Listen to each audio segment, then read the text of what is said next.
This week I'm coming to you from Ponce Inlet, Florida on a little vacation with the family.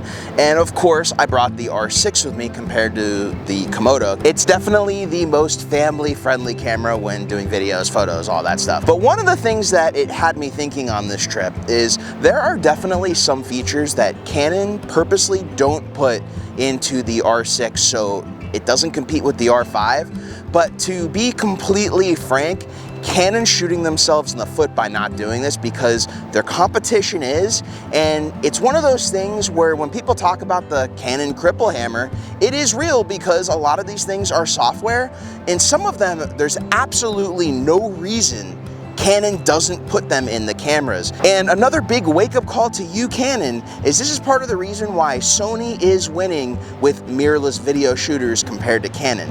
Sony at least gives their users what they need out of their cameras, and Canon, for whatever reason, decides not to in order to save some of their product line. But now that we have cameras like the R7 coming out, I think it's time to add some of these really easy to add features. And by adding these features, they'll make the R6 a much more improved camera, especially for content creators, filmmakers, pretty much anyone who's really using this as a workhorse camera. The number one thing I'm going to talk about is such a simple thing. Canon has it in the EOS R5, and they purposely don't do it in the R6 in order for it not to compete with the R5, and that is priority modes.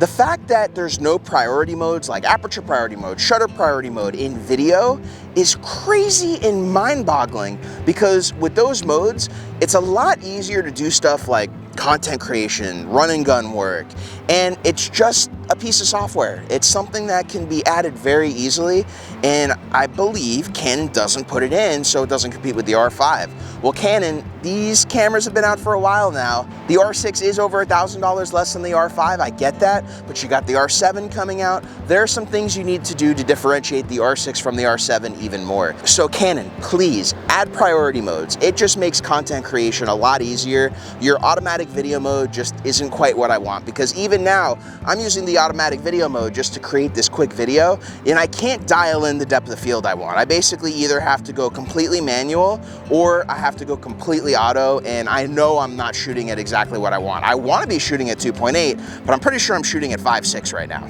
The number two thing Canon needs to add to the EOS R6 is raw video out of the HDMI. So yes, being able to externally record raw video from the R6, getting its 5.1, 5.2K signal, getting that to output to something like a Ninja V for ProRes RAW, or getting it to go into the Blackmagic Video Assist to get B-RAW, that would be a really great addition, and I don't think it steps on the R5's toes as it's 5.1, 5.2K versus 8K. You also see other companies offering RAW externally out of their HDMI, and so I think Canon, it's time to let the R6 have that, especially again to differentiate the R6 from the R7, and I don't think we're gonna get RAW out of the R7 ever, only because that's 7K RAW, and I don't think they would do that to not step on the R5's toes, and it kind of makes sense. But I think the R6, it's low enough in resolution compared to the R5 that I do think it's time to get this external mode, because then there's also the problem with CLog. You may have seen my video last week where if you shoot in Cinegamut with CLog 3 on the Canon cameras and go to an external recorder like the Atomos Ninja V, you don't get accurate colors. So if we had external RAW and you're not gonna fix the problem with CLog 3 Cinegamut, in my opinion, I think that would solve the issue for me. Number three is something that I've covered on the channel. I'll put a link to it in the description below, but the short of it is that if you're using crop censored lenses on the EOS R6, it forces you to shoot in its crop censored video mode, and I think Canon should give us the option to disable that.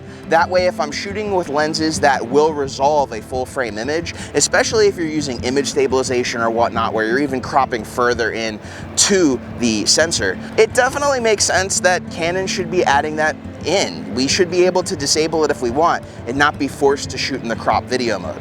So those are the three things that, while I've been shooting with the R6 for the past few months, and especially bringing it out here on vacation, I think Canon can easily add these via firmware. I think they should add these via firmware.